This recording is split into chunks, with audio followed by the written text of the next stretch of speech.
दोस्तों नमस्कार। आप सभी लोगों का स्वागत है हमारे YouTube channel be wise academy and academy of knowledge. दोस्तों पिछले कुछ दिनों से लगातार इस बात की चर्चा है कि जेईई और नीट का पेपर पोस्टपोन कर देना चाहिए, क्योंकि इससे छात्रों का भविष्य और छात्रों का जीवन दोनों खतरे में आ सकता है।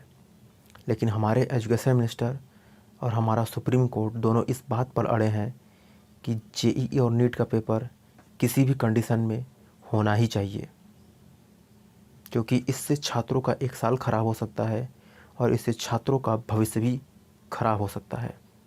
लेकिन दोस्तों, आपको यह नहीं लगता कि जो सरकार जीडीपी का 1% से भी कम एजुकेशन पर खर्च करती हो और जो सरकार स्कॉलरशिप के बजट को दिन प्रतिदिन कम करती चली जा रही हो और जो सरकार एमटेक के स्टाइपेंड को ख़त्म करने वाली हो, वो सरकार अचानक ही कुछ ज़्यादा ही छात्रों के भविष्य को लेकर चिंतित नहीं हो गई है। इस वीडियो में हम इसी मुद्दे पर बात करेंगे कि जो यह सरकार अचानक नींद से जागी है, उसके पीछे का कारण क्या है। अगर आप हमारे चैनल पर नए हैं तो हमारे चैनल को सब्सक्राइब करिए, और अगर यह वीडियो आपको पसंद आता है तो इसको लाइक और शेयर ज़रूर करिएगा। दोस्तों, सबसे पहले हम बात करते हैं कि सरकार का पक्ष क्या है, कि सरकार क्यों जेईई और नीट का पेपर कंडक्ट करवाना चाहती है। सरकार यह कह रही है कि अगर जेईई और नीट का पेपर पोस्टपोन कर दिया जाएगा तो यह पेपर अब दिसंबर में या अगले साल ही होने की संभावना है, जिससे छात्रों का एक साल बर्बाद हो सकता है। लेकिन छात्रों के भविष्य के और छात्रों के समय का इतना ही सरकार को चिंता है, तो सरकार से हमारा यह कहना है कि जितने भी गवर्नमेंट के कॉम्पिटिटिव एग्ज़ाम्स हैं, सबसे पहले उनको कंडक्ट कराइए। आरआरबी एनटीपीसी का नोटिफिकेशन निकलता है 2019 में, जब भारत में लोकसभा का चुनाव था उससे ठीक पहले, और वादा किया गया था कि इसका एग्ज़ाम जो है लोकसभा चुनाव के तुरंत बाद कराया जाएगा।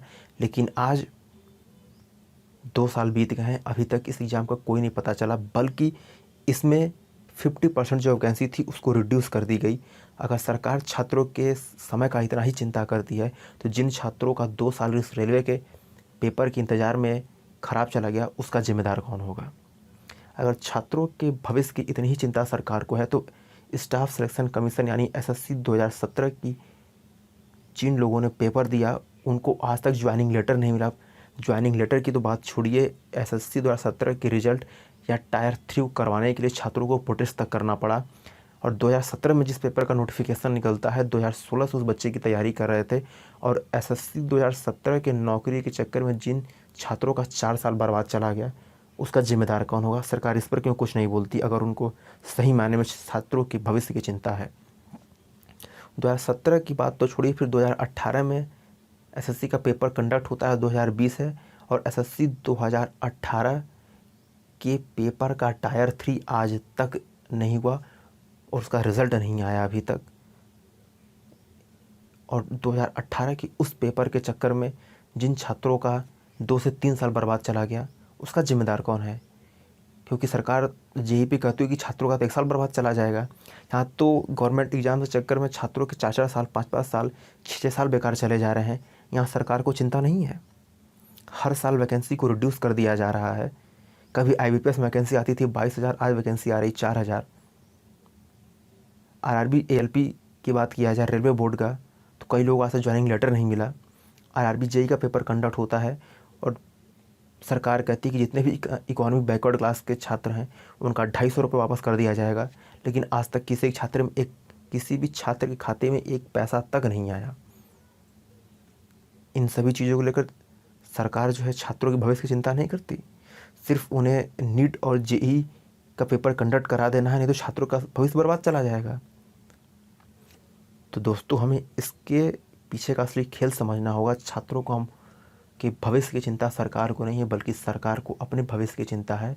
नीट और जेईई का पेपर कंडक्ट करा के सरकार यह मैसेज देना चाहती है लोगों के बीच कि अगर नीट और जेईई का पेपर आराम से कंडक्ट कराया जा सकता है तो बिहार का चुनाव भी आराम से कंडक्ट कराया जा सकता है, ताकि अपोजिशन पार्टीज़ पर कोई विरोध ना जता सके। क्योंकि अगर नीट और जेईई का पेपर हो सकता है तो बिहार का चुनाव भी आराम से हो सकता है।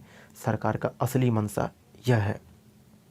और हमारी अपोजिशन पार्टियां जो आज सुप्रीम कोर्ट में जाके दुहाई दे रही हैं कि नीट और जेई का पेपर पोस्टपोन कर देना चाहिए, वह भी उतनी ही जिम्मेदार हैं, उनको भी उतना ही जवाब देना होगा। जब अनलॉक 1 की प्रक्रिया शुरू हुई थी तो शराब के ठेकों को खुलवाने के लिए यह वही सरकार जो आज सुप्रीम कोर्ट में पोस्टपोन करना चाहती है नीट और जेई, जाके धरना दे रही थी कि शराब के ठेकों खुलवा देना चाहिए क्योंकि इससे पैसा आएगा। और यहाँ तक तो छोड़िए, पंजाब और कई जगह की सरकार तो होम डिलीवरी कर रही थी और आज ये कह रहे हैं कि ट्रांसपोर्टेशन की सुविधा उपलब्ध नहीं है। जो दूर के छात्र होंगे वो कैसे नीट और जेई का पेपर देने आएंगे। आप शराब का तो होम डिलीवरी करा सकते हैं, लेकिन जो छात्र नीट और जेई का पेपर देना चाहते हैं आप उनके लिए कोई सुविधा उपलब्ध नहीं करा सकते हैं। तो हमारे सत्ता पक्ष विपक्ष दोनों का दोहरा चरित्र है और दोनों अपने ही अपने फ़ायदे में लगे हुए हैं। अपोजिशन क्यों पोस्टपोन करना चाहती है नीट और जेई का एग्ज़ाम? क्योंकि अगर वो नीट और जेई का एग्ज़ाम पोस्टपोन हो गया तो बिहार का चुनाव भी पोस्टपोन करना पड़ेगा, जिससे अपोजिशन को यह टाइम मिलेगा ताकि वो रैली कर सकें, लोगों के बीच जा सकें। और इसी बीच अगर नीट और जेई का एग्ज़ाम हो जाता है तो अपोजिशन के पास कोई मुद्दा नहीं रह जाएगा बिहार के चुनाव को पोस्टपोन कराने के लिए। तो छात्रों से तो हमारी यही अपील है कि छात्र, आपके भविष्य की चिंता किसी को भी नहीं है, सब अपने अपने भविष्य की चिंता में लगे हुए हैं। और एसएससी और रेलवे के छात्रों से तुम्हारी अपील है कि आपने इस बात पे गौर किया है कि अपोजिशन पार्टियां क्यों नीट और जेई पर ही आवाज़ उठा रही हैं? जितने भी न्यूज़ चैनल क्यों नीट और जेई पर ही आवाज़ उठा रहे हैं? क्योंकि इनके खुद के बच्चे नीट और जेई का पेपर देंगे और एंट्रेंस को क्वालिफाई करके बड़े बड़े प्राइवेट हॉस्पिटल खोलेंगे और वहाँ अपना जो है बिजनेस चलाएंगे। किसी भी नेता या किसी भी बड़े आदमी का जो बेटा है वो आके गवर्नमेंट जॉब में नहीं जाता एसएससी और रेलवे के, इसलिए सभी लोग एसएससी रेलवे पर नहीं ध्यान देंगे। इसलिए हमारा एसएससी और रेलवे के छात्रों से यह अपील है कि आपको खुद अपने लिए आवाज़ उठाना होगा। जैसे आप एसएससी 2017 के रिजल्ट के लिए आवाज़ उठाए थे, वैसे एक बार फिर से आपको एसएससी और रेलवे का एग्ज़ाम कंडक्ट हो, एक प्रॉपर वे में हो, उसके लिए आपको खुद आवाज़ उठाना होगा। और आप जो ये एसएससी रेलवे और बैंक के नाम पर एक ग्रुप में बटे हुए हैं कि वो तो बैंक का है, हमें क्या मतलब, वो तो एसएससी का है, हमें क्या मतलब, वो तो रेलवे का, हमें क्या मतलब, यह गलत है। इसी पार्टीशन का तो फ़ायदा हमारे अपोजिशन पार्टी और सत्ता पक्ष उठा रही है। आप सभी लोगों को एक होना होगा और एक होकर अपना आवाज़ उठाना होगा और सरकार से यह अपील करना होगा कि जैसे यूपीएससी का पेपर एक बेटर वे में कंडक्ट कराया जाता है, उसी तरह एसएससी और रेलवे का भी पेपर कंडक्ट कराया जाए और 8 से लेकर 9 महीने के बीच पूरे प्रोसेस को ख़त्म किया जाए, ताकि जिससे छात्रों पर यह बर्डन ना रहे कि वो 3-3 साल 4-4 साल एक ही पेपर के इंतज़ार में बैठे रहें और पेपर ना हो, अगर पेपर हो तो रिजल्ट ना आए। तो हमारी एसएससी और रेलवे के छात्रों से यही अपील है कि व्हाट्सएप और फेसबुक की दुनिया से बाहर निकलिए और अपनी आवाज़ उठाइए और सरकार से मांग करिए, तभी आपके लिए कुछ होगा। तो हाथ पर हाथ धरे आप बैठे रहिए, सत्ता पक्ष विपक्ष दोनों आपके फ़ायदा उठाएंगे अपनी फ़ायदा के लिए और आपके हाथ में कुछ नहीं आएगा। दोस्तों, अगर आपको यह वीडियो अच्छा लगा हो और मेरा सुझाव अच्छा लगा हो तो चैनल को सब्सक्राइब करिए और इस वीडियो को लाइक और शेयर करिए। धन्यवाद।